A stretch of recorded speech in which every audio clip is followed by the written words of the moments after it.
가지 광고 드리면 오늘이 저희 실버워터 이곳에서 드린 수요 예배로서는 마지막 수요 예배입니다. 그래서 다음 주 한 주는 저희가 중고등부실에서 예배를 드리고 이제 7월 달부터는 이제 홈부시 보이스 하이스쿨에서 이제 수요 예배를 드리게 될 것입니다. 이렇게 마지막 수요 예배 오신 여러분들을 우리가 너무나 환영하며 우리 주변의 분들에게 잘 오셨습니다. 다시 한번 인사하도록 하겠습니다. 네, 잘 오셨습니다. 네, 잘 오셨습니다. 네, 잘 오셨습니다. 네. 네, 감사합니다. 지난 수요일에는 이제 바울과 바나바가 이제 1차 전도 여행을 마치고 이제 돌아온 것을 보았습니다. 그들이 복음을 전하는 동안 얼마나 많은 수고와 또 고생과 또 위기가 있었습니까? 특히 바울은 루스드라에서 돌에 맞아 죽을 뻔했죠. 실제로 유대인들은 바울이 죽은 줄 알고 그를 버려두고 이제 갔었습니다. 다행히 바울이 살아 있었는데 우리가 지난주에 그 바울에 대해서 놀란 것이 무엇이었습니까? 그런 고생을 경험했으면, 그런 위기를 경험했으면 이제 좀 쉬어도 괜찮은데 좀 몸을 어느 정도 회복하고 난 다음에 다시금 복음을 전해도 누구도 이해할 수 있을 텐데 그는 바로 이튿날 또다시 더베로 가서 복음을 전하고 있었다는 것이죠. 바울은 스스로 그 이유에 대해서 무엇이라고 말합니까? 사도행전 14장 22절 말씀에 우리가 하나님의 나라에 들어가려면 많은 환난을 받아야 할 것이라 그렇게 이야기를 하죠. 여기서 많은 환난이 하나님 나라에 들어가기 위한 어떤 자격이나 조건으로서가 아니라 하나님의 은혜를 말하는 것이라고 말씀드렸습니다. 그가 정말 어떤 하나님의 나라에 들어가기 위한 그 수고와 고생을 더 많이 해서 어떤 하나님에 대한 값을 지불하려고 하는 것이 아니라 자신을 구원하신 하나님, 자신에게 은혜 베푸신 그 하나님의 그 놀라운 사랑 때문에 그가 또다시 복음을 들고 나아갈 수밖에 없었다는 것이죠. 하나님의 은혜가 아니었으면 그 이고니온과 그 비시디아 안디옥에서 바울을 죽이기 위해 쫓아왔던 그 유대인들처럼 바울 스스로도 과거의 바울이라면 바울도 역시 그 다메섹 도상으로 그리스인을 잡아 죽이려고 했던 그 모습과 다를 바가 없었다는 것이죠. 그러므로 바울은 복음을 전하는 것을 멈출 수가 없었습니다. 나 같은 사람을 구원하신 하나님, 스데반을 돌로 쳤던 나 같은 사람을 만나주신 그 하나님을 생각하면은 가만히 있을 수가 없다는 거예요. 하나님의 은혜가 하나님의 나라로 들어가게 한다는 것이죠. 이제 바울은 더베에서 복음을 전한 후에 이제 어디로 다시금 돌아갑니까? 자기가 돌에 맞아 죽을 뻔했던 루스드라로 가고 자기를 죽이기 위해 쫓아왔던 사람들이 있었던 그 비시디아 안디옥과 이고니온으로 돌아가서 또다시 주님의 그 성도들을 위로하고 격려하고 또 장로들을 세우는 것들을 보게 됩니다. 바울이 겁이 없는 것이 아니라 하나님의 은혜가 그만큼 놀랍다는 거예요. 우리는 이 바울의 놀라운 행동들을 보면서 바울을 주목해야 되는 것이 아니라 그 바울을 움직여 가시는 그 하나님의 은혜에 대해서 우리가 주목해야 할 것입니다. 이제 그 하나님의 은혜가 바울로 하여금 또다시 전도 여행을 떠나게 합니다. 근데 이제 1차 전도 여행 때와 달라진 것이 무엇입니까? 이제 멤버가 달라지게 되죠. 1차 전도 여행 때는 바울과 바나바가 전도 여행을 떠났었는데 이제 2차 전도 여행 때는 바울과 실라가 이제 전도 여행을 떠나게 됩니다. 그 사이에 어떤 일들이 있었냐면은 이제 그 버가에서 그 예루살렘으로 돌아간 그 마가 요한을 다시금 데리고 갈 것이냐 아니면 이제 두고 갈 것이냐 이 문제로 말미암아 바울과 바나바가 심하게 다투죠. 예. 이제 이 문제에 대해서는 과거에 한번 이전에 설교를 한 적이 있으므로 생략을 하고 이제 다시금 바울과 실라가 어떤 여정을 이제 가고 있는지를 한번 보도록 하게 됐습니다. 이제 바울과 실라가 더베와 루스드라를 다시 한번 방문하게 되고 이제 드로아를 거쳐서 이제 빌립보에 도착한 것이 오늘 본문의 내용입니다. 특별히 빌립보를 가게 될 때 그냥 간 것이 아니라 바울과 실라가 의논해서 결정했던 것이 아니라 하나님의 성령이 그들을 인도하시는 것을 볼 수가 있습니다. 하나님께서 구체적으로 바울과 실라가 어디로 가야 되는지 어떤 걸음을 가야 되는지에 대해서 분명하게 이야기하고 계십니다. 이에 대한 내용이 사도행전 16장 9절 10절 말씀입니다. 오늘 본문 앞에 있는 사도행전 16장 9절과 10절 말씀을 함께 같이 봉독하도록 하겠습니다. 같이 읽겠습니다. 밤에 환상이 바울에게 보이니 마게도냐 사람 하나가 서서 그에게 청하여 이르되 마게도냐로 건너와서 우리를 도우라 하거늘 바울이 그 환상을 보았을 때 우리가 곧 마게도냐로 떠나기를 힘쓰니 이는 하나님이 저 사람들에게 복음을 전하라고 우리를 부르신 줄로 인정함이로라. 아멘. 원래 바울은 아시아로 가려고 했었지만은 성령께서 그것을 막으시고 또 환상 가운데 마게도냐로 올 것들을 마게도냐로 그 부르신 것들에 대해서 바울이 인정하게 됩니다. 이런 하나님의 구체적인 음성과 어떤 인도하심을 경험하게 되면 자연스럽게 우리는 어떤 것들을 기대하게 됩니까? 하나님이 가라고 하셨으니까 하나님이 준비된 사람을 만나게 하실 것이고 하나님이 인도하셨으니까 준비된 장소에서 하나님이 준비하신 일들을 경험하게 될 것들을 우리는 생각하게 될 것입니다. 그리고 그런 일들이 실제로 일어나게 되죠. 그 이외에 사도행전 16장 13절에서 15절 말씀에 그 자세한 내용이 나타나 있습니다. 사도행전 16장 13절에서 15절까지 말씀을 저와 함께 교독하며 읽겠습니다. 제가 먼저 읽겠습니다. 안식일에 우리가 기도할 곳이 있을까 하여 문 밖 강가에 나가 거기 앉아서 모인 여자들에게 말하는데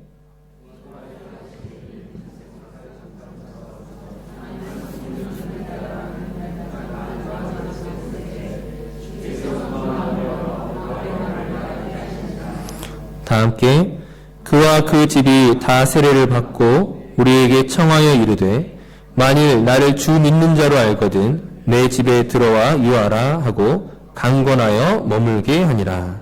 아멘. 이제 빌립보에 도착했을 때에 준비된 심령을 만나게 됩니다.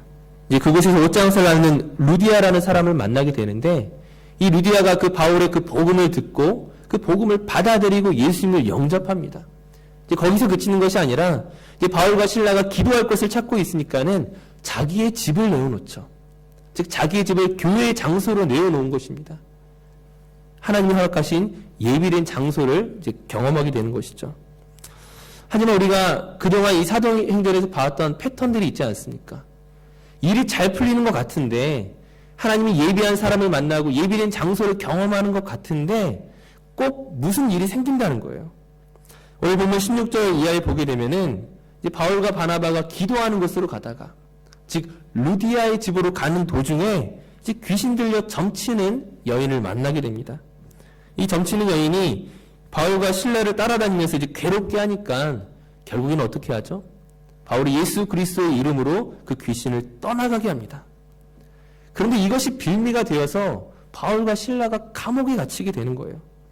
이 귀신 들린 여인을 통해서 이제 돈을 벌고 있던 그 사람들이, 그 돈을 벌고 있던 주인들이 바울과 실라를 붙잡아 관리들에게 끌고 갑니다.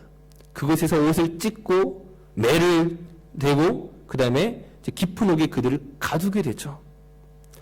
이 상황을 우리는 어떻게 해석할 수 있겠습니까? 하나님의 인도하심으로 빌립보에 갔는데 하나님의 명령으로 그 순종하여 갔는데 그곳에서 복음이 중단되는 상황을 맞이한 거예요. 그곳에서 또다시 도망쳐야 되는, 또다시 어려움을 경험하게 되는, 또다시 문제를 만나는 그런 상황을 또다시 맞이하게 된 것입니다. 과연 그것을 우리가 어떻게 받아들여야 되겠습니까? 하나님의 인도하심으로 갔으면 하나님이 마지막까지 잘 풀리게 하셔야 되는데 왜 항상 마지막이 좋지 않느냐는 거예요. 왜 항상 그 마지막이 위기와 광야와 그 실패와 고난이 닥쳐오는지 바울과 실라에게도 아마 답답한 상황이었을 것입니다. 하지만 바울과 실라가 이미 수많은 그 경험들을 통하여서 하나님 우리의 삶을 어떻게 인도하시는지 너무나 분명히 알고 있었다는 거예요. 이들은 믿음의 초보가 아니라 이미 하나님께 훈련된 군사였다는 것이죠. 그들은 흔들리지 아니하고 오히려 믿음의 반응들을 보여주고 있습니다. 지금 자기들에게서 일어나는 그 상황과 환경으로 인하여 두려워하거나 낙심하는 것이 아니라 오히려 보통 사람은 보여주지 않는 그런 어떤 성숙한 믿음의 반응을 보여주고 있다는 것이죠. 왜냐하면 무엇이 그들로 하여금 그 성숙한 반응을 보여주게 합니까? 앞서 이야기했던 것처럼 그들에게 하나님의 은혜가 있기 때문입니다. 하나님의 은혜에 붙잡힌 사람들은 그 많은 환난과 고난 속에서 예측하지 못했던 그런 두려운 상황 속에서도 흔들리지 않는다는 거예요. 하나님의 은혜를 믿는 자들이 어떻게 반응하는지 구체적인 방법과 그 특징에 대해서 이제 살펴보도록 하겠습니다. 첫 번째로 하나님의 은혜를 믿는 사람들은 최선을 다하고 열심히 하지만 상황이 따라주지 않을 때, 그 처한 상황에 문제가 생겼을 때에 그것을 해결하려고 하지 않고 그것을 내 힘으로 극복하려는 것이 아니라 철저하게 내버려 둔다는 거예요. 즉, 어차피 내가 할 수 없는 일들이라면, 내가 해결할 수 없는 상황이라면 그것을 하나님께 맡김으로 가만히 있는다라는 거예요. 바울과 실라가 이 감옥에 갇혔을 때에 자기들을 변호하지 않습니다.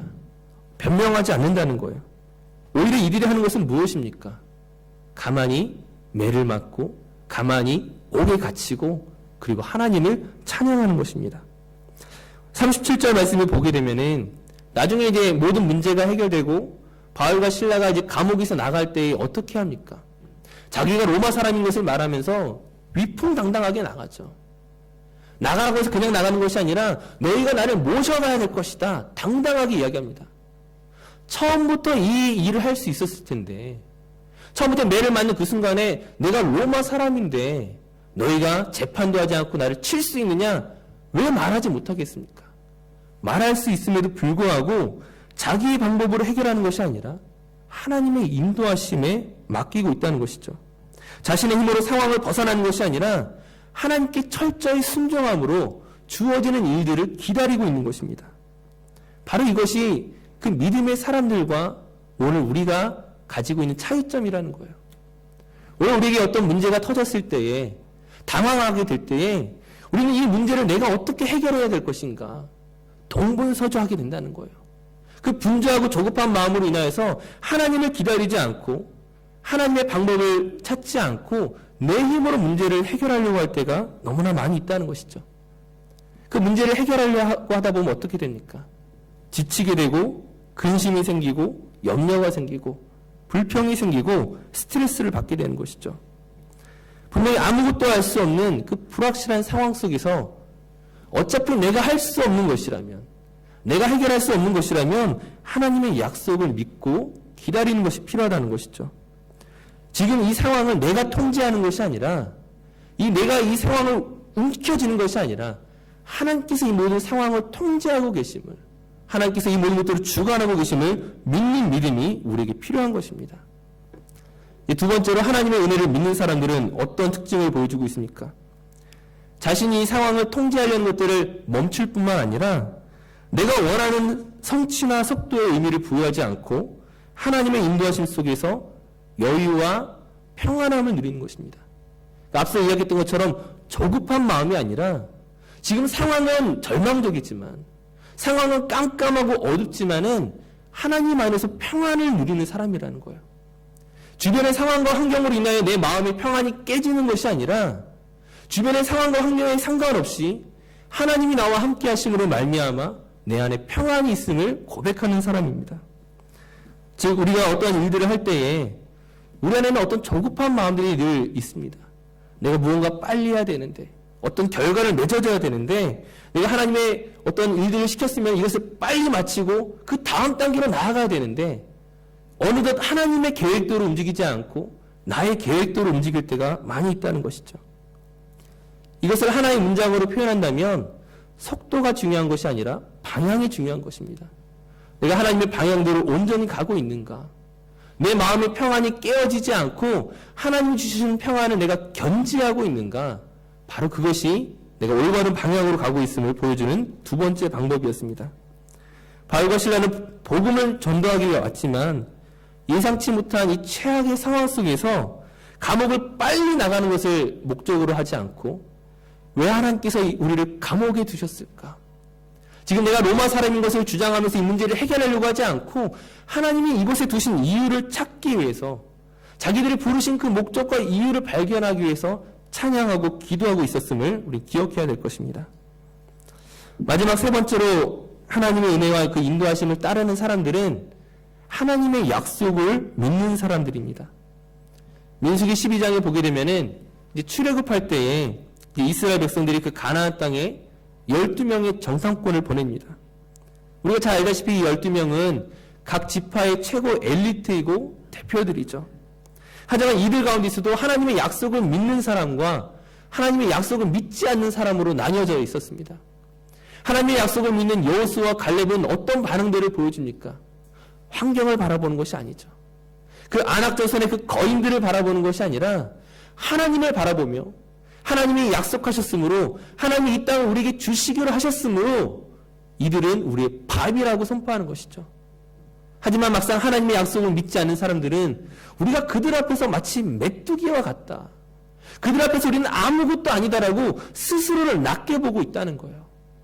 바울과 실라가 보여줬던 모습, 상황을 바라보지 아니하고 하나님께서 우리를 보내셨으니까, 하나님의 성령께서 환상 가운데 말씀 가운데 우리를 이곳으로 보내셨으니까 하나님이 이곳에서 우리에게 행하실 일들을 믿고 기다리는 것이죠. 바로 이것이 믿음의 사람들이 걸어가야 할 길들입니다. 우리가 성경에서 발견하게 되는 이 모든 믿음의 사람들이 마찬가지라는 거예요. 하나님의 약속을 기다리는 것입니다. 아브라함이 이삭을 바칠 때에 이삭을 어떻게 바쳤습니까? 이삭을 바라보는 것이 아니라 그동안 내 삶 가운데 인도하셨던 그 하나님을 기억하고, 하나님이라면 내가 설령 이 이삭을 죽인다 할지라도, 제물로 바친다 할지라도 하나님께서 이 이삭을 살릴 것이라는 그런 믿음을 가지고 있었다는 거예요.